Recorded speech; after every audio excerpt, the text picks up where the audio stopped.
Hello, my friend, and welcome back to the newest episode of the Everyday Boss podcast. I'm so excited you're here. Today, I'm joined with Trish Lynn. Trish is a business coach and content marketing strategist who helps women, especially single moms who've been through toxic relationships, ditch the struggle and build thriving businesses with content alone.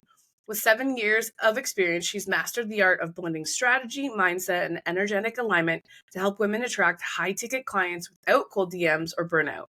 Known for her spicy, no BS approach, Trish doesn't just teach marketing, she embodies it.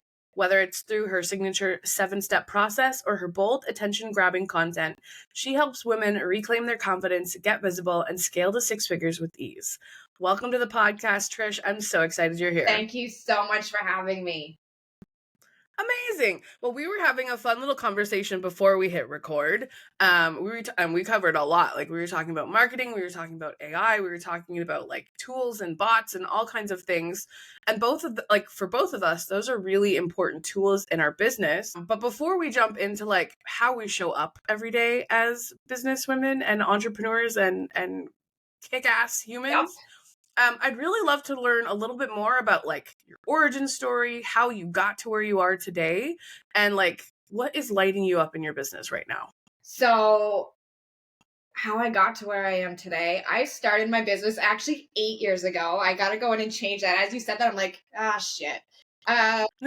Years ago, but I started my business in nutrition and health coaching because I wanted to effectively learn how to lose weight. So I'm like, let's go back to school for it and let's start sharing what I know. And it was like the best piece because I anchored that into everything I do now. Part of that 7-step framework is a nutrition piece because to be the CEO that you'd want to be, like CEOs just don't say, oh, here's a strategy, let's put it out and make $1 million. No, they encompass a holistic approach to their business and it starts with you, right? So along the way, I learned that, hey, I'm really good at content and content marketing. And I pivoted around 2020 when COVID hit. I had a weight loss client sign up with me and she couldn't buy groceries. I'm like, wow, what do we do? I'm like, I can either give you a full refund or Right. What else is there that you want to work on? She's like, I'm trying to grow my business. Perfect. Within the first month together, she signed 2 clients. And like, this is where I am meant to be because my clients get results. So Amazing. I've kind of, along my journey within the toxic relationship, really being able to just share all of the pieces that I've learned along the way, that I know that I implement because I know that if I've experienced something, someone else out there has experienced it or is experiencing it and they don't know what the fuck is going on. So it's okay, if this is how you're feeling, it's not like a lot of women are chasing strategies and it's not their strategy, especially if you've been in a toxic relationship. It's your nervous system saying, you can't handle this, full stop. So you got to stop chasing that strategy because I jumped from strategy to strategy to strategy looking for the answer. And it wasn't in the answer. It was in me and, working on my mindset, working on my nervous system, coming back to the nutrition pieces that, again, help keep your nervous system in that regulated state. So there's so many pieces that go into it. And you can see it, like all of it lights me up. Like all of it lights me up because I like watching women succeed. And I know it's not just a 1-step approach. It is the holistic approach. Yeah.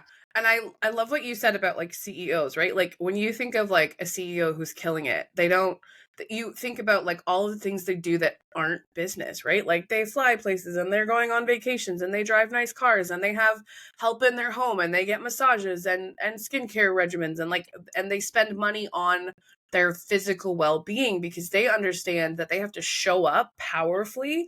They don't have time for burnout. They don't have time for like breakouts, right? Like they don't have time for just like feeling sluggish because they're fucking killing it and they're making millions of dollars as a result. So their body has to be able to keep pace with their mind. And I think that's something that's undervalued and under talked about. I think in entrepreneurship, we talk about self-care, but we don't talk about like how nutrition and wellness and movement play such a key piece in our existence. I walked my dog today. We both live in Ontario. We're not too far apart. It's not warm, but the sun is shining. And I was walking my dog and I actually recorded a little video because I'm like, I feel like I'm like a flower that's like, oh, the sun is here. And like just having the sun shining plays such a huge difference in my ability to focus, my energy levels, my like excitement to just participate in life. I'm gonna start chasing the sun as like, right, like I'm just like, okay, I'm a sun chaser now. I'm gonna go to Spain. I'm gonna go wherever the sun is shining. That is where I need to be.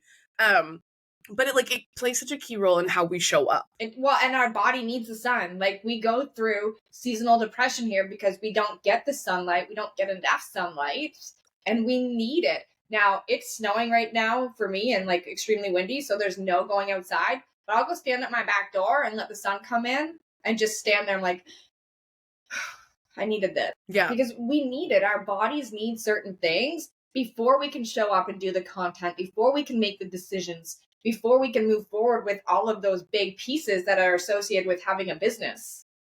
Yeah.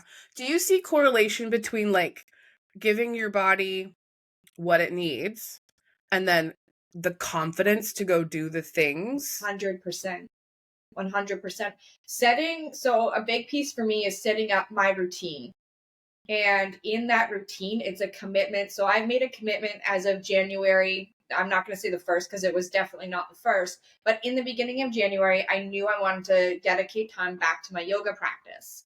I am not allowed to run anymore. I have hip bursitis. So, like, I used to be an avid runner. I love running. It was a commitment I made to myself almost every day. I can't do it. Mm-hmm. So I kind of Mm. fell into this. Well, like, what do I do? I'm like, okay, I'm going to commit back to my yoga practice. And I have been going 4 days a week faithfully, even when I have my kids, the weeks I have my kids. And it builds not only my confidence, but that trust within myself because I've now made a commitment to myself and I'm honoring that commitment to myself. Something so simple, like a yoga practice is simple, Yeah. but it's something that I've decided, hey, I want to do this. And Yeah. I know how important it is. One, movement just moves all that stagnant energy.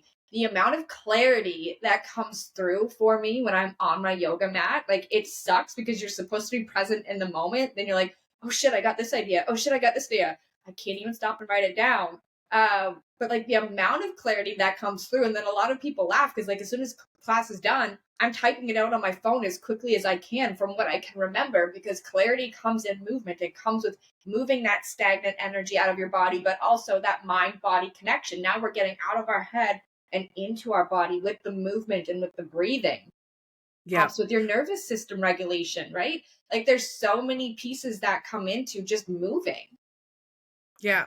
Well, I think it plays back with like why so many entrepreneurs have really good shower ideas, right? Because like Yeah, you're occupying your brain and your body with yeah, doing something that's not business, right?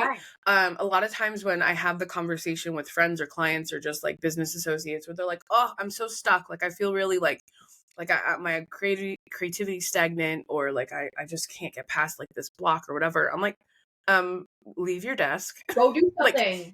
go do anything, right? Like you see those posts on Facebook where like, oh, what do you do when you're having a creative block? I'm like, I get the fuck away from whatever I'm having a block about and I go do anything else that feels Yeah. fun.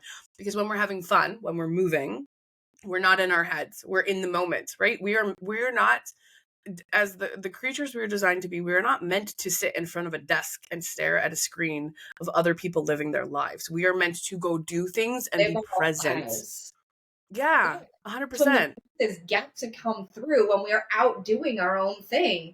And we could sit like content. Everyone overthinks content, what to put out. And I'm all about working smarter, not harder. So one, ChatGPT is my friend. And two, if I'm overthinking it or struggling with what to put out, I walk away. Yeah. Because sitting and forcing a piece of content to come through isn't going to grow my business. It's going to come out in this needy, lack, I don't know what the fuck I'm doing energy when really I do know what I'm doing and I'm really good at what I do, but I'm sitting trying to force something. Right. Forcing things never works. No. I just remembered something from like my early blogging days that like I misunderstood, but also like makes perfect sense. And it was something about like a weekend of content is like good for Mm. a week of content. But I read it as a weekend of content is good for a week of content, like Mm. putting out content. And it works. It works both ways, right? Like if you're content on the weekend, that gives you energy and like calmness and stability for the week ahead of you. But if you also do the things that build contentment and calm and peace and joy in your heart on the weekend, if you're anything like Trish and I, you're also going to be filming and taking selfies and making mental notes of how this plays into the work that we do, or the work that, like, how it relates to like how we can support our clients. And we also build content off of our content. Now, It's the same word, where massively different that's it. implications. Where I find the balance there is I don't respond. So, like, I'm on social media on the weekends. If I feel like sitting in the morning on a Saturday, having my coffee, scrolling Facebook to see what advice I can give in a Facebook group, I'm going to do it. I'm not going to Yeah. completely turn it off because that makes me happy. But I don't Yep. respond to messages. If someone, I like that boundary. That's a good boundary. I don't respond because there has to still be that balance of business and entrepreneurship and personal life, and, you know, taking that time to really step back.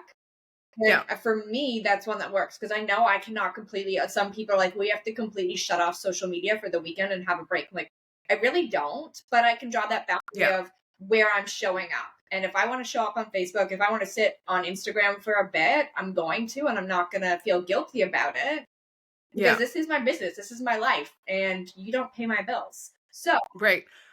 In the previous episode, I talked about like creating practices for sustainable business, and one of them was boundaries. And I was talking about how I don't work on the weekends, but there are exceptions to every rule. yeah, And the exceptions for me is if I make a choice on, like, the example I used was like Wednesday, if like I need a break or a nap, or like I just need to like walk away, or I have an appointment, right? Like there's life things. yeah. Then I'm choosing to replace that time with like Saturday morning or Sunday afternoon. But I'm making an intentional choice about it, not just being like, I don't work weekends and I'll figure out how to catch up later, or, well, I have to catch up, so if I'm going to work this weekend, I might as well work the whole weekend, because that is the worst thing I could possibly do for my brain, let me tell you. Yeah. But there's also like the guidelines of like, I don't shut down social media. I love, like you said, grabbing a good cup of coffee, curling up in the corner of my couch with a snuggly blanket and my chihuahua, and then like my big fluffy dog warming my feet. It's like heaven for me.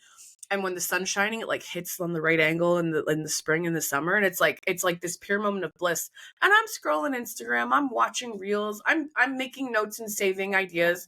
I'm really guilty about, on weekends, I'll email myself Instagram links to like follow up with later, because I'm not going to activate it now because like I'm in weekend mode. Do you follow? But I don't want to lose the inspiration. So it's like a real idea, or like, you know, Yeah. hooks, or an audio. And I just like, I'm constantly like sending myself emails of Instagram links. And then Monday morning, I'm like, 37 Instagram links. What the hell was I thinking? I get to them eventually. But like, that's how I keep that boundary, is I'm not going to stop and create reels right then. I'm going to save that idea. And if it's meant for me to follow through, I'll actually follow through on it. If it's not, okay, cool. I didn't cross my boundary. All of that kind of leads us back to that idea of like those boundaries, the movement, the inspiration, getting outside of our own head, leads us back to the confidence to execute in our business. A lot of women struggle with that confidence piece to make those decisions, to fully show up on social media. You know, you read it in my bio. I am very unfiltered. What I say is what I say, and I don't hold back what I'm thinking, what I'm feeling, you know, what goes through my head, because people want to see that real you. But it took me a while to get to this point of, you know, building up all of the pieces, building up that trust within myself, building up that confidence within myself. We, you know, society, I don't even have to bring in the toxic relationship piece, because society has conditioned women to stay small, Yeah. to not be the bigness of what they are here to be, to not share their voice in the way that we are here to share our voice and the things that we are here to say. You know, if I swear a lot, I don't think I've sworn too much yet here, but I You're swear good. a lot. And I've been told that women aren't supposed to swear that much. Mm-hmm. Who are you to tell me what I can and can't do? It is a part of my natural language. Even my kids, like, if I say fuck, my kids are like, well, it's just a word. Right. I call it grammatical confetti. Yeah. Like, I'm adding some emotion to what I am saying. There's nothing And bad. words only have power if we give them power. And if you make them mean something. Yeah. Right? So but we've been conditioned that, you know, certain words mean certain things and they mean certain things, and we shouldn't say them, or we shouldn't show up the way we want to show up. We shouldn't dress the way we want to dress. If you wear too much makeup, well, who are you trying to impress? If you don't wear any makeup, well, maybe you should try and look better. If my kids are here and we're recording this, there's a good chance they're opening that door and coming in because they want something. But Right. it's, well, you work from home and you're not spending any time with your kids, even though your kids are home. Or if you have a 9 to 5, oh, well, you're working a 9 to 5 and now you're not spending any time with your kids because you're always at work. Like, we have so many pieces put on us as women that now we're like, okay, this is the decision I'm going to make for myself, Yeah. but I feel small. And how can I make the impact I'm here to make when I am feeling this small? It's about building up that confidence, building up that trust, showing up on social media, knowing, like, a lot of women are scared of the trolls that are going to come out when they start saying the things they want to say. And I've reframed this for myself and I love it. And I share this with everyone. When the trolls show up, you are making enough noise and you are being Mm-hmm. seen. I made a piece of content out of it because I'm like, Yep. and I was literally dancing around my kitchen. I'm like, I'm going to sit on my tripod, record this because I'm dancing around my kitchen, making dinner, preparing for my life while they're criticizing me. And I don't care. I don't care. Yeah. I'm being Yeah. seen. Well, and I mean, I saw an influencer, and her perspective on trolls was she doesn't delete the hateful comments. She leaves them. She's like, I'm gonna leave that, and you have to own it because you had the keyboard warrior gumption to post that, attach it to your own handle. Yep. I'm gonna let you have to sit in that, right? You made a choice. Yeah. I'm gonna leave that choice up for you publicly. And I love that perspective because, like, what their opinion is does not reflect on you unless you let it. No.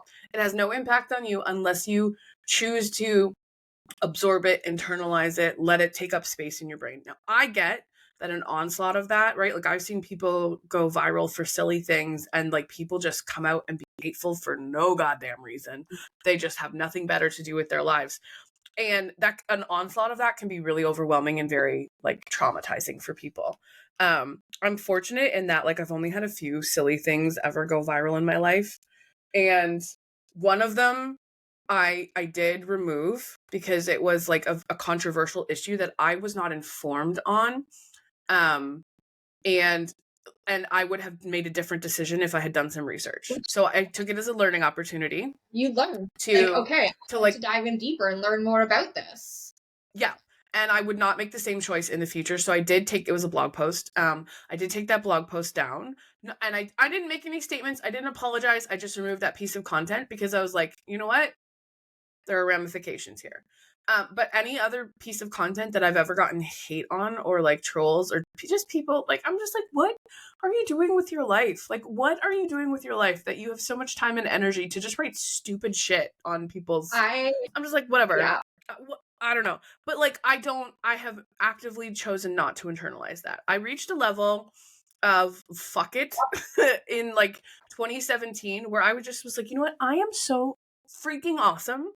Anyone that chooses to opt out of my world by their own choice or by, like, their hateful whatevers, they're the ones missing out, not me. Everyone else is missing out. And you build a community around you of women who support you. And this is what I love. So I had a troll show up on my Facebook wall and I started replying, and then I'm like, you know what? I wish you well in your business. And I stopped. Like, I ended. I'm like, this, whatever. I left it up. The amount of women who went to bat for me on my own wall. And I'm like, this is the community that I want. The women who are going to support me, the women who are here for me. This is what we get to grow. And we get to see that, when the trolls come out, you get to see, oh, look at the relationships that I have built. Yeah. Genuine connections of women who are here supporting me, who I've never met. Like, social media is fucking incredible. Yeah. I really truly believe that when you operate from a place of what you value, right? I talk a lot about core values in the work that I do, in my content, just in everyday life conversations like this. It's I always find a way to work in core values because I believe it is such a fundamental and core piece of how we function and how we market our business. It It is. needs to be. Yeah. But when you operate from a place of what you value, for me, integrity is one of those things, or community, or relationships, or family, or whatever place you're coming from, and you've identified. Yeah. And you're operating from that core element of who you are, you will naturally attract raving fans, people that fully believe in you, and a community that has your back. Mhm. And you do not have to do anything to protect yourself when you've done that because your people will have you. They're also the people that show up when you're sick. They're the people that, ask for how they can support you if they see you struggling, right? Like, I think there's something to be said for the challenge of transparency in the online space, right? Like we kind of came through this phase of where like everything has to be perfect, and then the pandemic happened, and then like everyone was like, everything's a shit show and the world's a dumpster fire, so I'm going to stop trying. I love it. But we've kind of reverted back to, okay, well, that's over, so we can go back to like inspirational, aspirational, out of reach kind of content. And I've really worked hard to like maintain like super, just like, this is my life. I spend a lot of time at my computer. Most of my content is going to look like me sitting at my computer because that's what I do.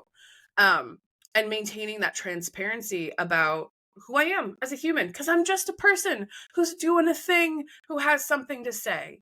And I'm trying to create platforms for people who are in the same position and just want a place to say their own thing. Yeah. And in that process, I imagine that someday there may be haters, and I'm gonna already preemptively take the mindset of bless and release, Yeah. because your trauma dumping Yeah. reflects on you, not me. Yeah. That's it. But I've also reached a level of confidence that not all entrepreneurs have yet. So we'll come back to confidence. You have to build Where it, right? Yeah, it's a muscle. Yeah. So how do you I know you have 7 steps, but like what do you do to support your clients and your community, right? Because it's not just about the people who pay you. I know you do bigger work than that. How do you start not just showing them that confidence and the impact of like building that confidence muscle, but actually like helping them, pulling out the confidence of them? I love to. I worked with a client a couple months ago, and she came to me and she's like, I need the permission to be myself. Mm. So, just in conversations, like we would sit for our time together, map out so much content. But at the same time, I'm like, this, like, just in talking, I'm like, these are the pieces you have to share. She's like, but I can't share that. I'm like, well, we dive deeper, right? Like, I ask so many questions that my clients end up shifting. They're like, oh shit, yeah. But it's in those questions. And it's very, like, for me, it's very intuitive of what they are needing, that it comes to me Mm-hmm. in the conversations, even inside of communities, inside of my Facebook group, the conversations that we have, I ask the questions. And I know what questions to ask that invoke a response that gets them thinking. And then as they think, we can ask more questions. And it's just that constant cycle. When it comes to content, if you're trying to say something, but you're masking how you would normally say it, your audience is going to read that and be like, okay, like she's saying this, but this isn't her. And they can feel that in Right. your energy because you're holding back. So a lot of content is, let's have a conversation. How do you normally talk? These are the pieces that we want to bring out. And as they start to, it's a recognition almost that helps build the confidence, because I can see those pieces and then we get to build from that. And it's baby steps sometimes depending on, where they are at. But it's always having that person in your back pocket that's going to give you that recognition that you need to Yeah. take that little step forward. And I had that, and it helped rebuild my confidence. I've doubted myself so many times with what it is that I'm doing. And I think as an entrepreneur, we do that. We need that support and community, because we will doubt ourselves. I wanted to throw in the towel almost every other week. Now it's about every month, once a month. But we have those moments where we're ready to just toss in the towel because we're doing all the things. We wear so many hats and it's stressful. But Mm-hmm. I have my moment, and then I remember who the fuck I am. I remember what I bring to the table, and I come back. But I have my support system to lean on in those moments of self doubt, in those moments where I'm not feeling like the most confident version of myself. For me, Yeah. showing up on video, showing up on podcasts has really helped me increase my confidence, not only in what I do, but being able to share my story. Mhm.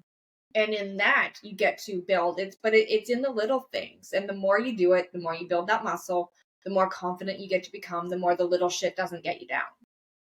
Well, and I think there's something really valuable too in in practicing confidence. We share something that feels a little scary, a little vulnerable, and then we see people rally around us and feel that love and that support, and they're like, "Oh, okay," right? When I started talking about my exit from Texas and going through some narcissistic abusive trauma, and we have some similarities in our story around that area. Um, I thought I was so alone Yeah. in it because I was so isolated by what was happening to me and the choices of the people around me. I thought I was the only one who'd ever been through anything like that because in our trauma, in our lack of confidence, in our frustration, in our teeny tiny, like we go inwards, right? And we shrink and we get so tiny. We're like a speck of dust. In the shrinking of us, we lose connection. Yeah. And when we start to come to life and we start to grow and take up space and we're making connections, we grow, like we're literally growing our own energy, taking up more space, becoming more confident, and then we start to connect with people who have had similar moments, similar stories. Clubhouse for me, we're going old school, right? Like I know Clubhouse still exists and people still use it, but like the wave was like, wee! Oh no, okay. But Clubhouse was really instrumental for me for like 6 months because I was connecting with entrepreneurs who had been through toxic relationships, had made a decision to end that relationship in various forms, and we're now like there was a specific room where we were talking about business and like and trauma recovery together because they have to happen together if you're an entrepreneur. And to meet people who also had been through things made me realize I wasn't alone, made me feel like I was not this teeny tiny little speck of dust. The things I had learned through my own story could help them. The things they had learned through their story could help me. And we started building like this juicy little tiny corner of the internet with each other's backs because we understood where we were coming from. And it gave me this massive boost of confidence to get unstuck from my story, Yeah. right? And to start to take steps out of the muck and mire of my own mind, from the implications of that abuse, and move forward. And I know you've done similar things, but the people we meet, even if they haven't been exactly through the same, because like there's always nuances, Mhm. that we can now start helping with our story. And whether we're telling the exact story or not, whether we're going into the nuances or not, we can still talk about how we thrived in the midst of chaos. And that can also impact how people feel confidence, right? Because they're like, if she can do it, I can fucking do it. If she can survive that, I can survive this, right? And then I think one of the most beautiful pieces of that is it adds layers of value to our own experiences, right? Because it's like, okay, not only did I survive this and post thrive this, I'm now helping other people do the same. It's not worth it. It doesn't take away the pain. It doesn't solve the problems. It doesn't resolve trauma, but it does bring some like peace to it a little bit. For me, it's that bigger impact, right? Like a lot of women are chasing strategies. But again, like I said, it comes back to their nervous system. When you've been in that toxic relationship, you're not allowed to have a voice. So Mm-hmm. now all of a sudden you want to show up in your content, but you don't know what to say or you're scared of what to say because what are other people going to think? And, are they going to look bad at me? Are they going to think that I'm saying something stupid? Or am I going to what's the repercussion of saying this?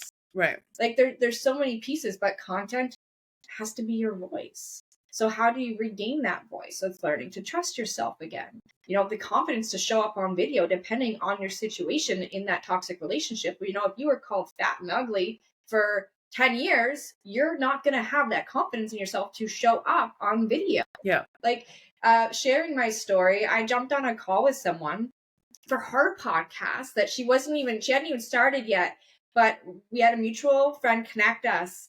And she's like, you're revolutionizing a movement. She's like, you have given me the permission I need just by telling me your story. Go Mm-hmm. start my podcast. And I was her first guest on her podcast. Like Amazing. there's so many pieces when we can share our stories. And one thing that I constantly repeat all over my social media at this point is my impact is greater than my fear, because our Mm-hmm. stories build that connection with the women who need us. Yeah. And while it might be in different ways, it still builds that connection with them. It helps empower us through, hey, like I didn't realize how toxic my situation was until I had joined a mastermind after I had left. I was sharing some of the pieces and they were like, what the fuck? Girl, what? Yeah. Not, I had some of that too. and to me, it was normal. So I didn't think anything of it. To me, this was a normal way of life. I just wrote a chapter in a book about generational trauma and breaking generational trauma. And as I look at all of the pieces, I'm like, I grew up like thinking a lot of the ways I was treated was normal because I watched it happen to my mom. I watched it happen. Now, I lost my dad at 9 years old. Yep. So like that was very, very young when I was little. Make sense of those words however you will, because that did not make sense. But I also watched, like I was raised by my grandma and my grandpa at that point. Like my mom was working, my mom was there, yes, but I spent a lot of time with my grandparents. Well, there was a lot of those pieces in their relationship as well. So I grew up thinking the manipulation and the control was normal. Yeah. And in that, being able to now say, hey, that's not normal. This is how I get to live my life. Yeah. I have to share these pieces with other women so that they can not feel alone, so that they can see, hey, I'm doing, as an entrepreneur, if you are chasing strategies and you're not seeing results, you get really bummed out because you don't understand what's going on. And that was me. So now for me, it's sharing my story so that I can share, hey, it's not the strategy. If that's where your focus is, it's not the strategy. Don't feel bummed out. Like, let's shift this. And if I could share. Well, and I think we also have to shift what we want out of what we're doing, right? Like for me, any piece of content that I create, and I have to remind myself of this sometimes, but like my goal is not to go viral. My goal is not to have like thousands of comments. My goal is to help change one person's perspective, give them a tip. Like my goal is one person. I just want to help one person. And I think when we stop thinking massive and we go really micro and nuanced, like macro, like itty bitty teeny tiny, right? I want to help one person.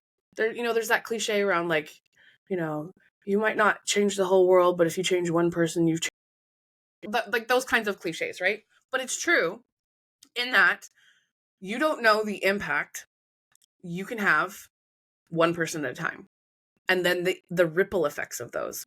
My goal in everything I do is not to grow a massive following. I don't care if I have thousands of millions of hundreds of thousands. I don't care. I really don't. I want to be impactful to the people who need me, and I want their ripple effect, right? I don't need the first ripple of my business to impact millions, but the outward ripples will.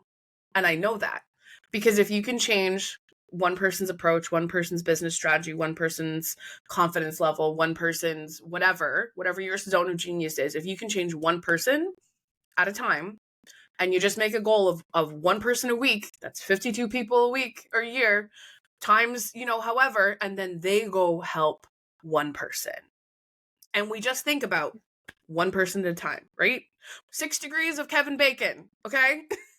Right? Everyone 6 degrees of separation. So caught up on the vanity metrics of likes and going viral. And I've had to put this into perspective for a couple people because it's like, well, you're not getting the views. I'm like, I know, but look, this video got the views. That's cool, but it didn't get the likes. So there's no connection. There's no engagement there. But Yeah. this video got less views, but 20 likes.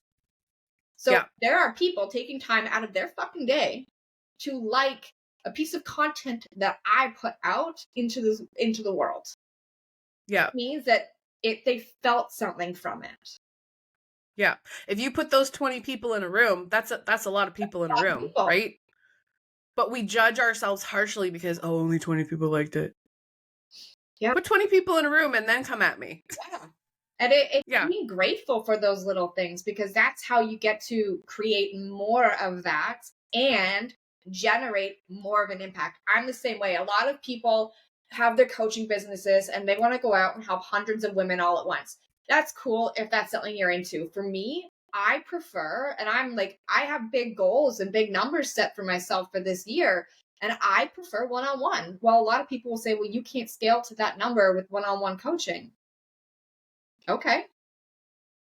But this is where I thrive, because I know Yeah. that having that one on one connection is going to help that woman, who is then going to go help the next woman, who's going to help the next. And that's the ripple effect that, it's identical to what you said. It's that ripple effect. Yeah. I think one of the things that creates a lack of confidence for us as women entrepreneurs is these pie in the sky arbitrary, oh, I generated $300,000 in 90 minutes by doing this video thing. There is this idea that to be successful, we have to run our business the way the gurus are doing it. Okay?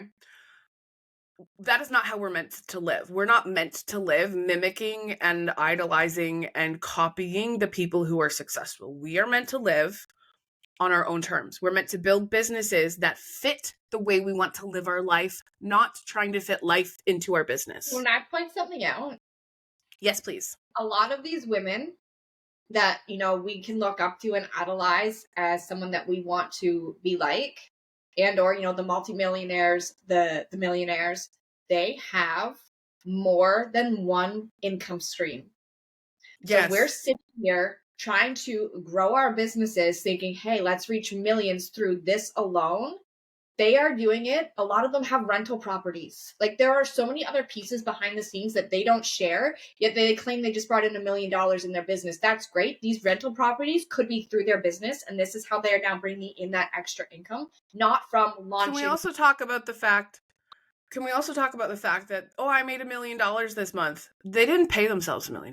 No. Because they probably have $600,000, $700,000 in expenses. Well, I mean, I'm not going to complain about a $300,000 paycheck.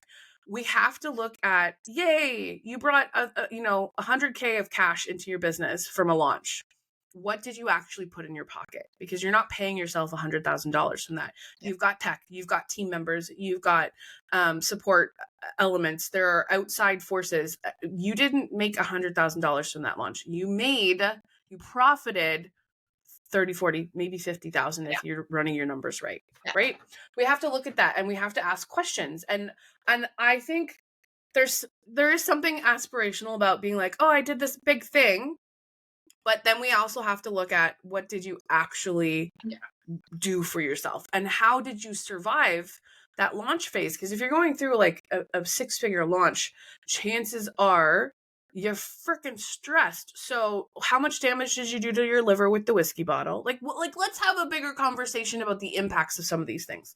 Or how much money did you spend on getting 4 massages that week because you were so stressed out? Like, you literally couldn't handle the physical ramifications of all of the things you were doing.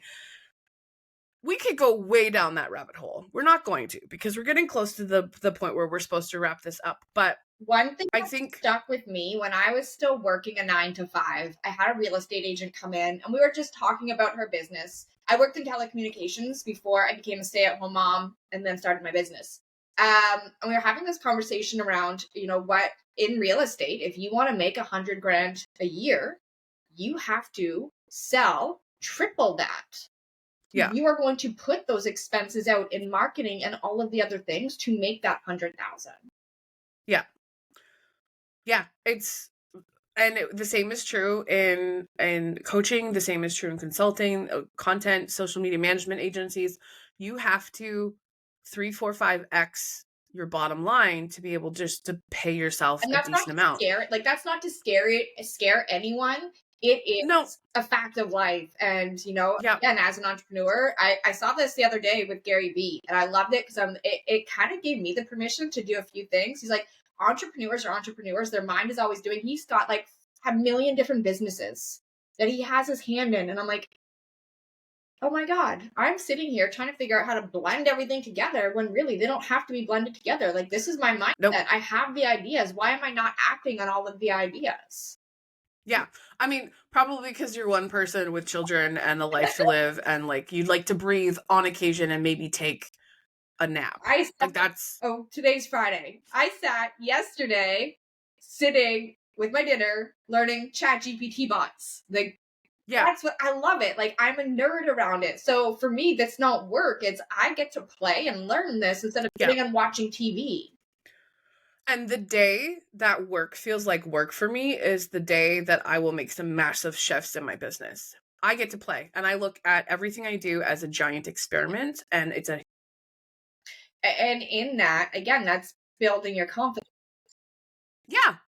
Yeah, Yeah. 100%. Um Amazing. Well, I think this is such this has been a juicy conversation. I have had so much fun chatting with you. I knew when we met, because we only met recently in a networking call, that we were kindred spirits. And then I found out you live kind of close and we can maybe even hang out in real life. And we're going to make it happen before I up and move across the Yes. country at some point in 2025. Yeah. But I really want to say thank you. I'm so appreciative of you being here and being flexible to like jump on a Friday to record with me. It means the world to me to be a part of your community and to have you as a part of mine. And I just want to say thank you so much for being here. Thank you so much for having me. I love this conversation. When we get to dive into all of the other aspects around entrepreneurship, I love it because we can Yeah, get so focused on like one piece, but there's so many pieces that go into it. So this has been great. And confidence is number one. You have to be confident in yourself to show up online and to be seen. amazing. Well, on that note, how can people connect with you? How can they get into your world to build their confidence and to hire you if that's what they need to do? Facebook, Trish Lynn, or Instagram, the Trish Lynn. Perfect. We'll have those links in the show notes for you.